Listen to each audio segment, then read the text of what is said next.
টুনটুন নামের এক ছোট্ট পাখি ছিল যে একটি বড় গাছের ডালে বাসা বেঁধেছিল। টুনটুন দেখতে খুব ছোট হলেও তার মনটা ছিল খুব বড় আর বুদ্ধি ছিল অনেক তীক্ষ্ণ। একদিন একটি দুষ্টু বিড়াল সেই গাছের নিচে এলো। বিড়ালটির চোখ ছিল টুনটুনের বাসার দিকে।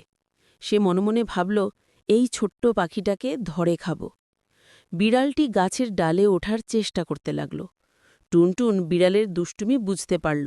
সে খুব ভয় পেল, কিন্তু সে ভয় পেয়ে উড়ে পালাল না, বরং বুদ্ধি করে কিছু একটা করার কথা ভাবল। টুনটুন জোরে জোরে ডাকতে লাগল, টুনটুন, টুনটুন, বিপদ, বিপদ! গাছের নিচে তখন আরও কিছু বন্ধু পশু ছিল। তারা টুনটুনের চিৎকার শুনে তাকাল। টুনটুন গাছের সবচেয়ে উঁচুতে উড়ে গিয়ে চিৎকার করে বলল, বিড়াল এখানে আছে, এই বিড়ালটা সব পাখিদের বাসা ভেঙে দেবে।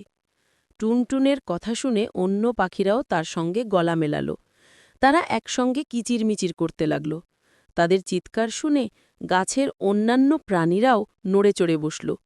একটি বানর গাছের উপর থেকে বিড়ালের উপর একটা পাকা আম ছুঁড়ে মারল।